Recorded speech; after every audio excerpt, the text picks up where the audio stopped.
Sakto 9:30 AM ng Good Friday, Holy Week. Nandito pa din kami sa Antipolo Rizal pero konti na lang ay makakarating na kami ng um, Tanay Rizal kung saan kami magkakamping ni boss na dalawa lang kami. So since ayun nga, hindi kami umuwi sa province namin netong Holy Week na to, ay nag-decide kami ni boss na maghanap kami ng pwedeng puntahan kahit saan lang na medyo malapit.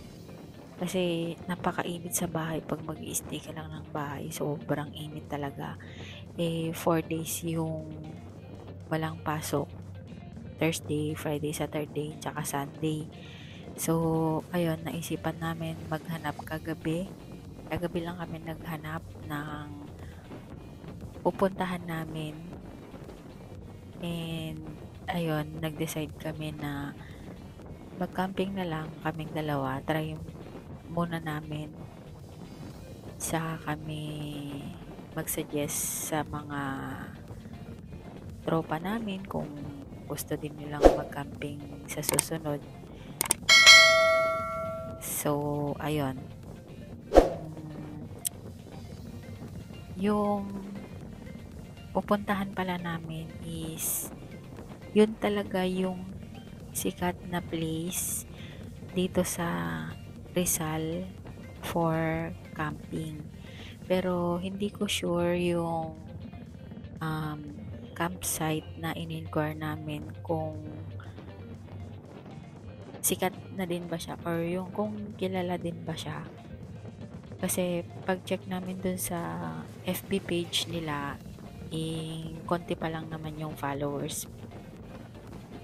And yun, napagkasunduan namin na yun na lang yung kunin naming campsite kasi baka yung mga campsite na iba is medyo super layo na, sobrang liblib na, or nag-inquire din naman kami sa iba pero lahat na kasi is fully booked na for Friday. Ayaw naman na namin na mag-Saturday night tapos Sunday uuwi kasi para makapagpahinga din kami bago ulit pumasok sa work. So, ayun yung pupuntahan namin today. And yung in-inquire namin is mabait yun si kuya na napagtanungan namin. Tsaka mura lang siya. Murang-mura lang talaga unlike dun sa rate ng iba. Pero hindi pa kasi namin dahil nga hindi pa siya ganon kakilala yung campsite na in-inquire namin ay hindi pa talaga namin actual or hindi pa kami makapag-browse ng kung ano yung itsura ng campsite nila. Pero mura lang ang tent pitching nila tsaka yung tent rent. So, kahit na meron kaming sariling tent, hindi na namin dinala kasi hassle pa. Tsaka, mura lang din naman nga yung rent nila. Kaya sabi ko, yung doon na lang sa kanila, yung i-rent namin. And para na din ma-check kung yung tent na rent namin ay same lang siya ng kalaki doon sa tent na meron kami para in case sa susunod na gusto naming mag-camping ulit ay pwede na namin siyang madala para magamit na din. Yung rent pala nung tent na kinuha namin kasi depende sa size nung tent yung price. So, pag small, good for 2, as in good for 2 lang talaga siya. Better for 1, mga ganon, is 150. And then, yung good for, yung kinuha namin kasi is good for 3, pero better for 2 naman.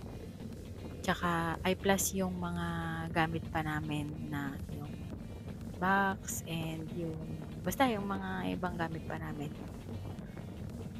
So, ayun. Tapos, meron pa silang isang tent na 350. Yung rate niya, good for 5 siguro yon. Malaki na din siguro yon, yung ganon, pang family. Or ayun nga, good for 5. Tapos, so yun nga, yung kinuha namin is yung good for 3, 200 pesos. And then, yung overnight stay naman is 250 per head. So, murang-mura na talaga in case na gusto nyong mag-camping, mag-try mag-camping, and naghahanap kayo ng mura lang. So, pwede nyo din namang itry itong pupuntahan namin na campsite. Sabi din pala nung in-inquiran ko ay walang signal dun sa place. Pero may piso wifi. Yun lang, hindi ko alam kung malakas. And sabi niya sa akin na baka daw hindi niya ako ma-replyan kasi nandun din daw sila yung duration ng Holy Week. So, ayun, kita-kits na lang talaga kami doon. Wala na, mula dito, pag alis namin, hindi na, nag-chat ako doon sa page, pero hindi na din talaga siya nag-reply.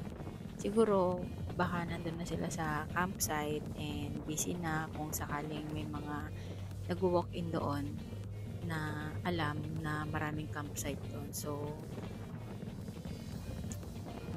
ayun, kailangan talaga panoorin nyo yung, meron naman dun sa FB page nila yung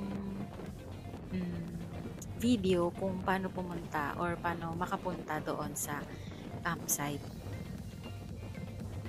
Save nyo na lang in case. Pero kung gusto nyo, yun, manood lang din kayo dito para at least alam nyo kung ano yung mga madadaanan nyo, mga ganun, bago makarating doon sa campsite. And kung nakarating na kayo dito, dun sa may magandang view bago yung papasok dun sa Barangay Daraitan, yun na din naman yun, paglampas lang ng Regina Rica. So, ayun na yun, malapit na dun yun. Malapit na din kami sa Palo Alto nito. Mga ilang minutes na lang, mga 3 minutes. So, pagka dating natin ng Palo Alto, so, ayun na yung Tanay Rizal at malapit na talaga kami. At dito na banda, madami nang nagbebenta dito ng mga suman, ganyan. So, in case na, yun nga, gusto nyo mag-camping or may puntahan kayo, pwede kayong bumili dito bago kayo makapasok doon sa mga campsite na pupuntahan or doon sa lugar na pupuntahan nyo. Kunwari, magkakape lang, ganyan. Isama nyo na yung suman.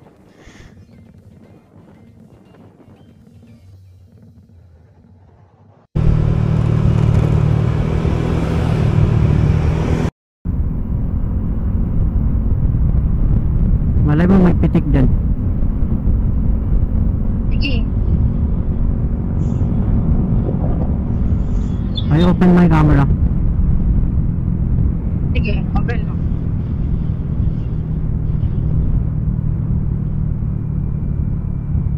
Ay, dapat doon na pala, no? Doon na lang paglagpas ng ano.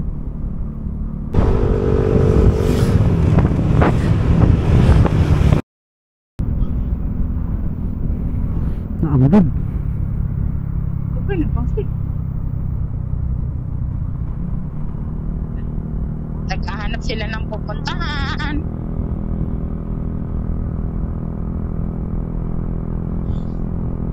Yung rabi, batikan tulad sa Jayon, tapos mapana gumatang timakan dito. Gamo makan. Ha? Gamo makan.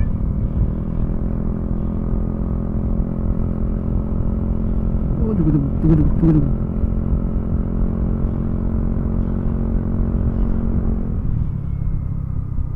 Ano nangyari sa camera ko? Wait lang. Anong ginawa mo dyan? Namatay na siya. Napagod siya. Ay, walang pitik. Hindi pa naman Palo Alto to eh. Ay, hindi pa pala. This way to 88 Infanta instead battalion, ha? So, ayun na yung boundary ng Antipolo tsaka ng Tanay Rizal. And ayun na, welcome na kami dito sa Tanay Rizal.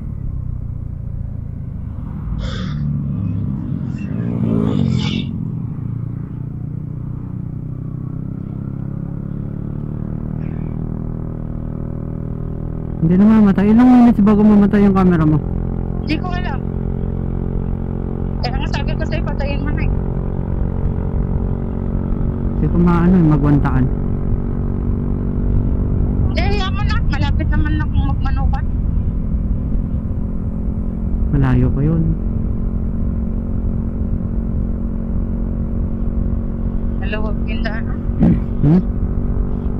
Maluwag yung daan. Puro na ano ngayon dito. Puro na mga sasakyan. Wala na masyadong motor. Papunta.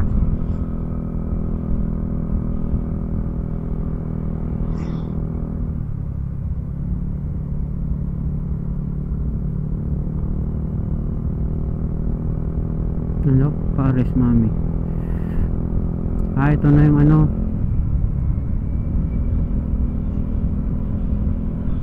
Bangkingan.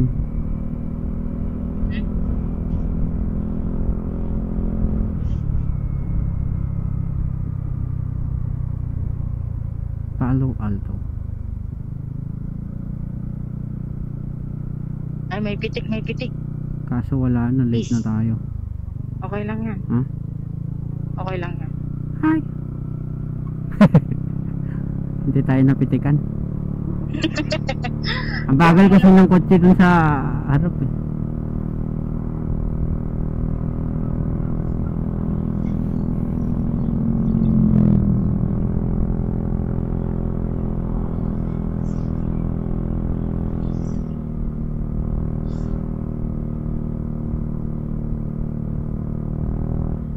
Gusto tayo latan ah.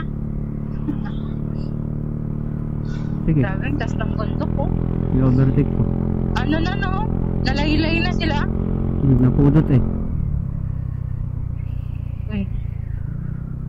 Di pwede. Nakukulangan Bilis na sa lang. arangkada niya. Tiis lang, tiis lang. Special coffee with Specialty. special coffee. Specialty ko. Ako ang helmet na Parang piman. sila nakarating dito yan eh. Wala silang helmet. Mapandag sila. Hello. Ha? Visit ka? Hanggang dito ba naman? Hinahabol kayo ng ano?